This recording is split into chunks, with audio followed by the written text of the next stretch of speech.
Have you seen these balloon flowers and thought to yourself, this would look so nice in my design? That's exactly how I felt before I learned how to make these. And if you're like me who has tried to make these but failed many times, I think this particular tutorial will be very helpful for you. In this video, I'm going to show you how to make one of these balloon flowers. I'm going to break it down very slowly and precisely so you can follow step by step. And by the end, you're going to have some beautiful flowers to show off.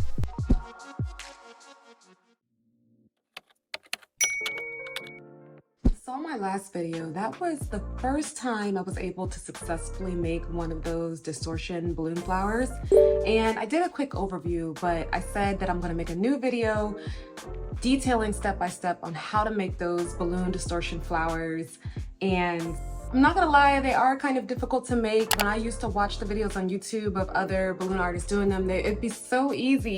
And maybe they are easy for some people, but for me, I found it very difficult. So I'll say the best advice I can give when it comes to making these is just, it's gonna sound corny, but it's just practice. I practiced so many times, I've made so many mistakes. Even recently, like these are some of the mess ups that I had just trying to film this video. So it goes to show, it's really all about practice. And I'm going to take you through step by step. And my hope is that by the end of this video, you'll be able to make these beautiful flowers for your own installation. So to make these flowers, you're going to need a few items. First thing you're going to need is an 11-inch balloon, any kind. This is a Sempertex white sand balloon that I'm going to be using. Next, you'll need a 260. Again, you can use any 260. I would just say that don't use a super cheap one that may not be strong enough. So I got my 260s off of Amazon. If you're getting yours off of Amazon, just be careful. Use a brand that you're familiar with. If not, use a brand name, you know, like a good brand name, because you want it to be durable. You don't want it popping and breaking. Next, you may or may not need this, and this is some type of long object, and this is what you're going to use to essentially insert the 260 into your 11-inch balloon. This is not necessary, but it can be helpful. You will need some type of adhesive. These are just some regular glue dots, but I would suggest using the U-Glue glue dashes. They hold much tighter. You can also use a low temperature glue gun if you want to live on the edge a little bit. I don't use those because I'm always afraid that they're going to pop my balloon, but it's an option. You will need an electric balloon pump. Any kind is fine. This is the one I use for everything. And you will need a balloon pump that can inflate 260 balloons. Now this is the balloon pump that I use for 260s and 5-inch balloons, things like that. I've made a video on this and I'll link it below. It is my trusted balloon pump that I use for anytime I'm blowing up something small like a 260 or 5-inch, but you can also use a hand pump. I will say using the hand pump is a little bit more difficult, at least in my experience. So I might try to use one of these for an example, but I'm gonna mostly stick to using my electric. Oh, also you need a pair of scissors. First thing you're gonna wanna do is inflate your 11-inch balloon so it's really soft and stretchy. So I'm gonna go ahead and do that a couple of times. So inflate and deflate, that way the balloon is very loose and pliable. As you can see, I inflated mine pretty large. That way it gets really stretched out. Okay, once your balloon is stretched out, it should look like this. Nice and wrinkly and old looking. That's how you know it's right.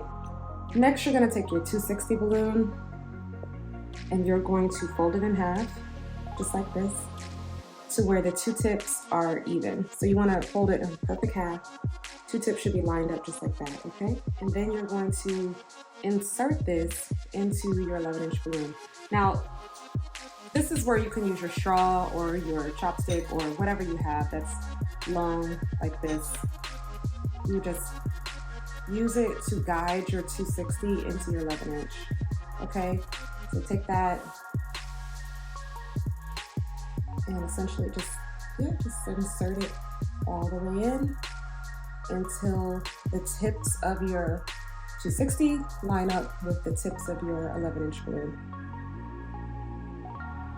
But if you don't have this, it's okay. It's not really necessary because once you stretch this out, it should be wide enough and so where you can just drop it in as well.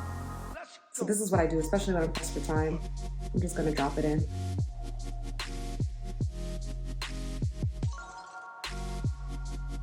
There you go.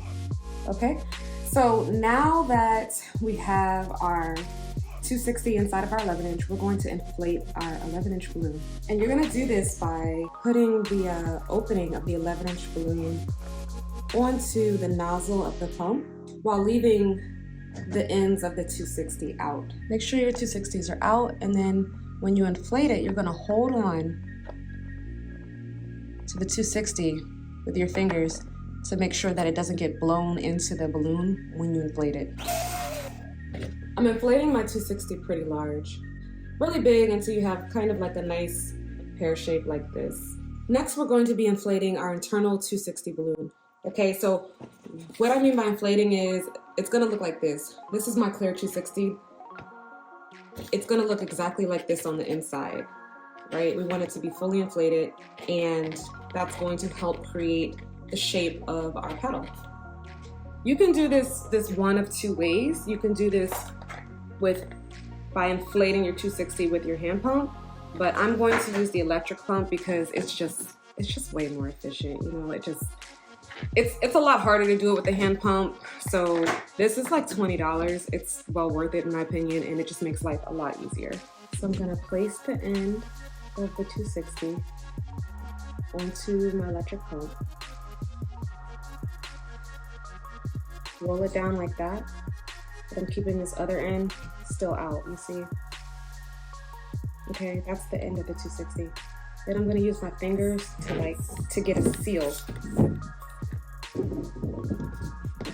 so that no air is coming out. And now I'm going to inflate my 260.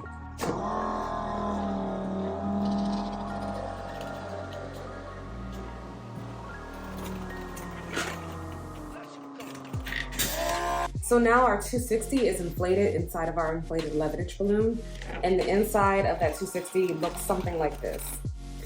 And you want to make sure your 260 is completely inflated to where you can feel it when you touch down.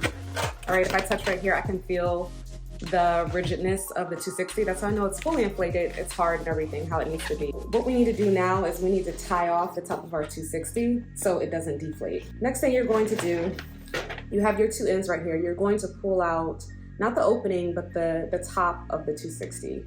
So this piece. And you're just gonna pull it until you can't pull it anymore. That way you know the very end of the inflated part of the 260 is now at the end right here, and then we're going to tie these two together. Now I'm gonna, you could tie this many different ways. You could tie this with one hand. If you know how to tie with one hand, you can have someone hold it and, you know, help you out, and then tie it with two hands. Or you can just tie it really quickly and a little bit of air might slip out, but not too much, so that's okay. So I'm gonna try to tie it with one hand while I'm using my other fingers to keep the 11-inch closed so that no air slips out. But if a little bit of air comes out, it's fine, because you can always re-inflate it, don't worry. But you don't want a bunch of air coming out, because then it's going to distort the 260 too soon and create like little kinks and bends in the 260 where you can't really make your petal because you already have that bend, and then now it's not going to curve the way you want it to. So this is me attempting to tie with one hand, essentially. One hand to keep it closed and one hand to actually do the knot. Well, I guess it's two hands, but let me do this slowly.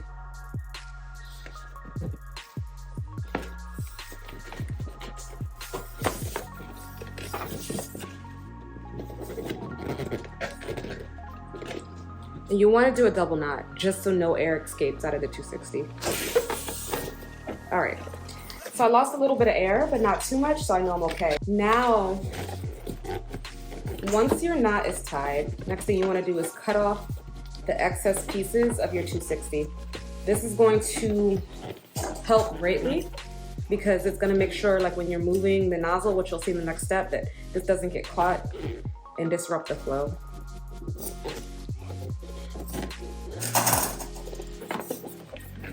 Okay, so now those are cut off, and I'm gonna go ahead and put it inside of my 11-inch and close that off. All right, so if you look closely, you can see the ring right there where the 260 is. this is the side or the edge of our petal. I'm going to take the nozzle, and instead of it being on the very top like this, I want it to be behind the petal. So my petal is going to bend like this, like a J, kind of. So in the back of the J, right around here is where we want the nozzle. So if you're bending this way, then you want your nozzle behind it, going the opposite way. This is one petal. It's a little messed up, but this is still a good example. My petal's curving this way. I want my nozzle to be like in the back, okay?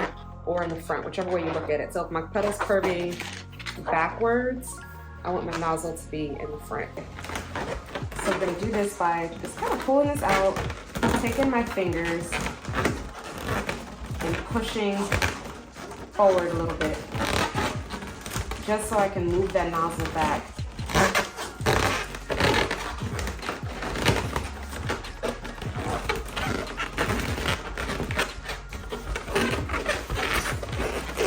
It's gonna look, so you see the knot right there, that's the top of the 260, and you see my nozzle is way back here. All right, so now here's the hard part, or you know, it's only hard at first, but it'll be easy for you after you watch this video a few times. Now is the deflating and turning it into a petal. Right, this is the side again. I'm going to be placing my hand right here and pushing down as I let out air back here. But it's not gonna be upside down, it's gonna be this way. I'm putting my hand in the front. Mind you, it's curving this way. So I'm putting my hand in the front. I'm gonna spread it out as wide as I can, and I'm gonna slowly release air out of the back just by opening it up a little bit, right? And I'm gonna slowly push down as I release the air, keeping my hand open to maintain the shape or the integrity of the 260.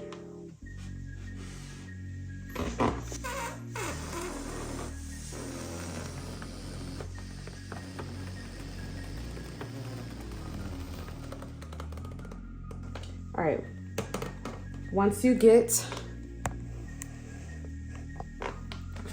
here, you pretty much have it in the bag, all right? If this starts to twist in like that, just gently, gently, gently. You want it to be symmetric.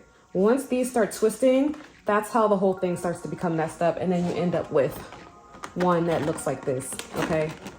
So, but don't twist it too much. Just very gently if you need to.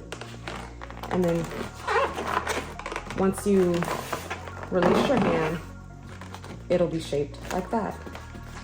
And then you turn it around and you have your petal. Now you see, it's still, when you look at it from here, it's not symmetric, but I think that it's still within specs. You can gently adjust it if you need to. There you go. That's better. But the thing is, don't get caught up in it needing to be like perfectly symmetric, because when you put them all together, as you'll see, I'm gonna put them together and create the flower. It's gonna look good because, you know, at the end of the day, flowers in nature in real life, they're not perfectly symmetric, right? So it doesn't really matter. I mean, if you want to keep practicing, I'm sure you'll get better every time around, but this is going to be a great base or starting point for you to build out your beautiful distortion flower. Let's go.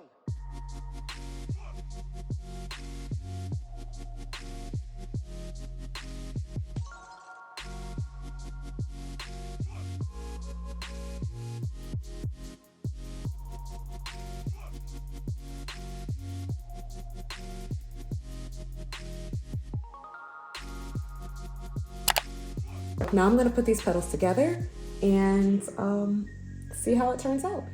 Most flowers I make take about 5 or 6 petals. You really want to see how well they fit together to determine your final number. The glue dots I referenced earlier is what you're going to use to stick each petal together. Line each petal up against each other. You don't want to have that wide opening. You want them to be touching along the edge of each petal, just like that. And any place where the edges are touching really well is where you're going to stick your glue dots. Now for this example, I really only used 2 glue dots for each petal, but you might want to use a little bit more, like maybe 4 or 5, or if you're using glue, you would just run the glue along the entire edge of each petal. Once you have 2 together, move on to your thirds, doing the same routine, just using your glue dots to stick them together nice and tight so that there's minimal gaps between each petal.